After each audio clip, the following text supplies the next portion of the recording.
In our earlier vlog, we reported about the Laglagan Blues from the side of Alan Peter Cayetano na naglaglag o nilaglag na si former President Rodrigo Roa Duterte at dating tauhan niya, political advisor niya at chief of staff niya nung siya ay majority leader na si Vince Dizon. Nilaglag ni Alan si Vince Dizon na inappoint ni Duterte at ni Alan bilang President and CEO of the Bases Conversion Development Authority, BCDA, na nag-oversee sa construction ng allegedly overpriced facilities of the 2019 Southeast Asian Games sa halagang 6 billion lang sana pero naging 10 billion. Ngayon, sinasabi ng National Bureau of Investigation through NBI Director Melvin Matibag na meron mga 2 to 3 billion na unaccounted at napunta sa foundation ni Alan Peter Cayetano. Kumbaga, ginaya ni Alan Peter Cayetano si Janet Lim Napoles na ginamit ang mga foundation para nakawin ang gobyerno. At sabi rin ni Melvin Matibag, parang ganito rin ang style ni Alan Peter Cayetano na ginawa yung isang foundation na ang tawag ay Philippine Southeast Asian Games Organization Committee, Philippine Southeast Asian Games Organization Committee o PISGOC na nag-oversee itong paggasta ng 10 billion para sa ASEAN Games, kung saan sinabi na pinakain na maganda yung mga ASEAN players pero yung pala kikiam lang ang pagkain na binigay sa kanila. So pati yung mga pasilidad hindi tinapos. Pati yung kaldero overpriced. So kaya sabi ni Melvin Matibag, paano napunta yung 2 to 3 billion sa foundation? Dapat meron accounting yan. At dapat meron bidding yan. Pero si Alan, as we played sa vlog natin kanina, naghugas kamay naman. Sabi niya, wala akong kinalaman dyan. Ako lang may foundation. Pero hindi kahit bata ko, si Vince Dizon. Nilaglag rin niya si Vince Dizon. Kahit bata ko si Vince Dizon at ako nagpalagay dyan sa BCDA para sama-sama kami. Para yan ang tao ko na gagawa o magnanakaw, hindi magnakaw, gagawa o gumasta ng 10 billion pondo. Wala akong kinalaman dyan. Ang may kinalaman dyan si Vince Dizon lang. At parang sinabi na rin niya na wala rin akong kinalaman sa kwan dyan, yung kasi kwan rin ito insertion rin ito sa 2018 General Appropriations Act. Wala rin akong kinalaman dyan. So sino ba nag-sign sa 2018 insertions? Di si former President Rodrigo Roa Duterte. So in effect, nilaglag ni Alan Peter Cayetano itong si Vince Dizon at si President Duterte.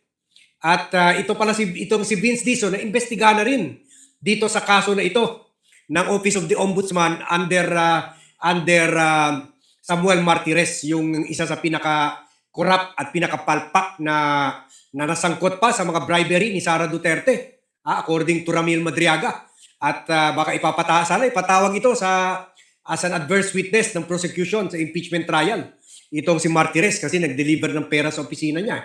So, according to Ramil Madriaga. So, ang twist dito ay pinabayaan pala ni Alan Peter Cayetano na humarap mag-isa sa mga kaso niya itong si Vince Dizon. Kumbaga, di umano, kung paniwalaan natin si Matibag, kumita si Alan, pero nilaglag niya ang opisyal niya na gumawa ng dirty job para sa kanya na si Vince Dizon. At nilaglag rin niya yung boss niya dati, si Duterte. Ito nang twist. It appears na clear eventually si Vince Dizon. Sabi ko na sa inyo, kaya paborito ito ni President Marcos at ni Duterte si Vince Dizon. kwan ito trabaho lang, pero yung kita, push up sa taas, sa Malacanang. Ganyan sila, kaya mahal na mahal nila si Vince Dizon. Otherwise, sa 120 million Filipinos, hindi na ito inappoint ni Duterte dyan sa DPWH. So, ni President Marcos dyan sa DPWH. So, na-clear si Vince Dizon. Ngayon, na na-clear na si Vince Dizon at nilaglag na siya ni Alan Peter Cayetano, it looks like may usapan na sila ni Matibag. Magte-testify na si Vince Dizon laban kay Alan Peter Cayetano. Lagot ka, Alan. Lagot ka. Yan ang tinatawag natin na karma. Karma is a bitch. Karma is a bitch. You met your match. Nilaglag mo si Vince Dizon. Ngayon, si Vince Dizon ay ipapatawag ng Office of the Ombudsman. So hindi naman pwede sabihin ni Dizon, ako kumita. Ako nagnakaw. Hindi naman sasabihin ni Vince Dizon. In fact, na-clear na siya ni Samuel Martires. Pero may pagnanakaw na nangyari sa pera ng Southeast Asian Games. Kaya iniimbestigahan na ito ni Matibag. Kaya lagot ka. Ang bata mo dati na advisor mo at chief of staff mo nung majority leader si Alan Peter Cayetano, ang batang nilagay mo sa BCDA, pagkatapos iniwan mo nung nakasuhan ito dahil sa katiwalian, ngayon ang magte-testify sa'yo. Lagot ka. Yan ang karma talaga. Yan ang karma. So panoorin natin itong update dito galing kay and we thank Philippine Star for this video. Kay latest interview kay Matibag, ukol dito sa mga 2 to 3 billion na punta sa foundation ni Alan Peter Cayetano na Janet Lim na Pole style, and also yung pagkuha nila kay Vince Dizon to testify against Alan Peter Cayetano. Lagot. Patay ka rito. Ang dami nitong alam ni Vince Dizon laban sa'yo. Ito na. Sir, kahit na-absuelto ng Secretary Vince Dizon, possible na ipasapina pa rin siya ng NBI para mahingan ng tulong. Kagaya po na binabanggit niyo, hindi siya totally off the hook na? Paano po? Well, teka muna, loaded yung question mo na hindi siya off the hook na At pinagsama-sama mo kasi yung tanong mo inabsuelto siya. So kung ang issue yung sa tungkol sa kanya, doon sa infrastructure, meron na ng sagot. Sabi ko nga, may kopya na tayo galing dito sa Ombudsman. Okay, ngayon, kung kinakailangan patawag si Secretary Vince Dizon, bakit? Dahil magbibigay linaw siya sa ating investigahan, kahit hindi si Secretary Vince Dizon na makakapagbigay ng liwanag, ating tatawagin. Sir, para malinaw for the public, ano bang difference ng work ng PISGO at saka ng BCDA? Yung sa BCDA, ito yung construction ng sports complex at mga terminal league. Yung sa PISGO, at tinitingnan natin dyan, yung mga ginawa, uniforme, yung sa officiating, yung mga allowance sa mga atleta, pagkain ng atleta, yung mga travel tickets. Yan, kasama yan kasi may mga sinasabi rito, yung may mga travel agency na mga hindi ba nabayaran. May mga allegation kung gano'n. Hindi ko sinasabing hindi binayaran. Sabi ko may allegation. O yung kaldero, hindi ko alam. Tatanong natin yan kung kanino ba talaga yan. Kasama ba sa BCDA yan o sa PISGO ba yan? Kaya po tayo may pakpahindi. Sir, may timeline na ba kayong kailan kayo magpapatawag ng mga resource person for that, mga dating opisyalis ng PISGO at ng BCDA? We're coming up with a list para sunod-sunod na kung sino yung papatawag. Baka sabihin, yung timing na naman. Pero na sinimulan natin investigation, we will be putting up dito ang Public Corruption Bureau, kasama natin mag-iimbestiga dito, ang Financial Investigation Unit at ang Special Action Unit na mag-iimbestiga dito. Ayan. Sir, kahit na-absuelto ng Secretary Vince Dizon, possible na ipasapina pa rin siya ng NBI para mahingan ng tulong. Kagaya po na binabanggit niyo, hindi siya totally off the hook na? Paano po? Well, teka muna, loaded yung question mo na hindi siya off the hook na At pinagsama-sama mo kasi yung tanong mo inabsuelto siya. So kung ang issue yung sa tungkol sa kanya, doon sa infrastructure, meron na ng sagot. Sabi ko nga, may kopya na tayo galing dito sa Ombudsman. Okay, ngayon, kung kinakailangan patawag si Secretary Vince Dizon, bakit? Dahil magbibigay linaw siya sa ating investigahan, kahit hindi si Secretary Vince Dizon na makakapagbigay ng liwanag, ating tatawagin. Sir, para malinaw for the public, ano bang difference ng work ng PISGO at saka ng BCDA? Yung sa BCDA, ito yung construction ng sports complex at mga terminal league. Yung sa PISGO, at tinitingnan natin dyan, yung mga ginawa, uniforme, yung sa officiating, yung mga allowance sa mga atleta, pagkain ng atleta, yung mga travel tickets. Yan, kasama yan kasi may mga sinasabi rito, yung may mga travel agency na mga hindi ba nabayaran. May mga allegation kung gano'n. Hindi ko sinasabing hindi binayaran. Sabi ko may allegation. O yung kaldero, hindi ko alam. Tatanong natin yan kung kanino ba talaga yan. Kasama ba sa BCDA yan o sa PISGOC ba yan. Kaya po tayo may papaying. Sir, may timeline na ba kayong kailan kayo magpapatawag ng mga resource person for that, mga dating opisyalis ng PhilScope at ng BCTA? We're coming up with a list para sunod-sunod na kung sino yung papatawag. Baka sabihin, ang timing na naman. Pero nang sinimulan natin investigation, we will be putting up dito ang Public Corruption Bureau. Kasama natin mag-iimbestiga dito. Ang Financial Investigation Unit at ang Special Action Unit ang mag-iimbestiga dito. Sir, kahit na absuelto na ang Secretary Vince Ayan. Lagot!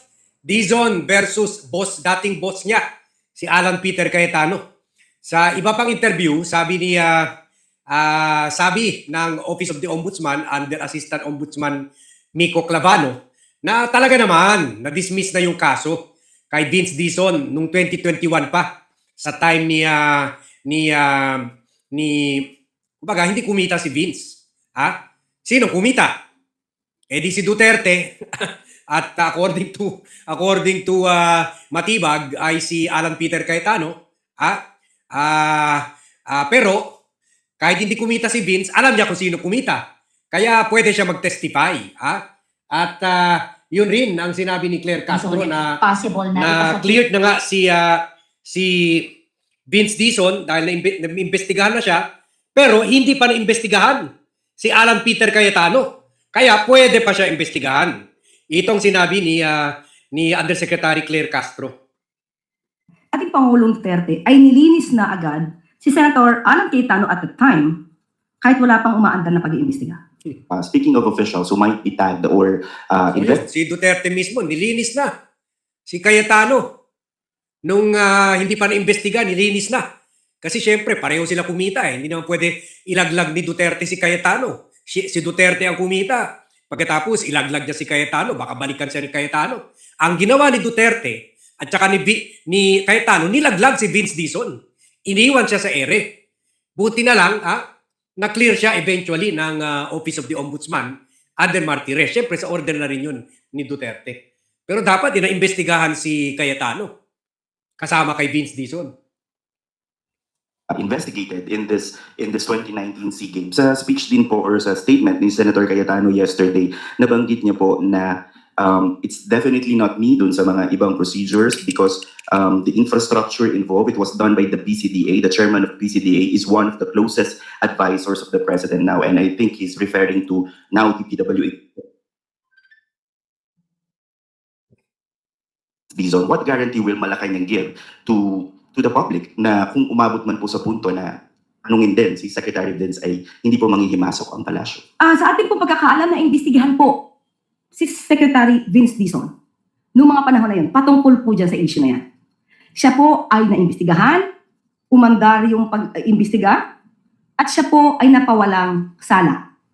Meron pong ganoong record. Sa ating pagkakaalam, hindi naimbestigahan sila Senator Alan Cayetano. At the time ay Speaker of the House. Hindi naimbestigahan yung ibang mga maaaring mabanggit. Dahil sa ating pagkakaalam, Pangulong Duterte ay nilinis na agad si Senator Alan Cayetano at the time kahit wala pang umaandar na pag-iimbestiga. Siyempre, nilinis, partner in crime. Kawawa si Vince. iniwan sa ere. Kawawa. Kaya ngayon, Vince, balikan mo na yan. This is your time. This is your time, Vince. Kaya siguro nilaglag na din ni Vince sila Duterte at nag-join dito kay Marcos. So as far as Secretary Vince Dizon is concerned, meron pong record na napawalang sala siya at na-dismiss ang kaso dito. Ayun. So, safe na si Vince. Paano naman si Alan? Paano naman yung kumita talaga dyan? Kung hindi kumita si Vince, sino kumita? Ito si Alan, nilaglag na si Vince at saka si former President Duterte. So, ngayon naman, ilalaglag naman siya na ni Vince Dizon. Sana, sasabihin na talaga ni Vince yung totoo na ang kumita ay talagang si Alan Peter Cayetano. So, dito nakikita na natin yung complete picture, yung complete picture on this matter. And we will be following this issue, sana lang hindi umatras ang Malacanang dito, dahil lang sangkot si Vince. Dapat lang si Vince ay he should already be loyal to the present administration at hindi siya mag-asta DDS kasi baka i-clear pa niya yung dating boss niya si Alan Peter Cayetano. So yan ha.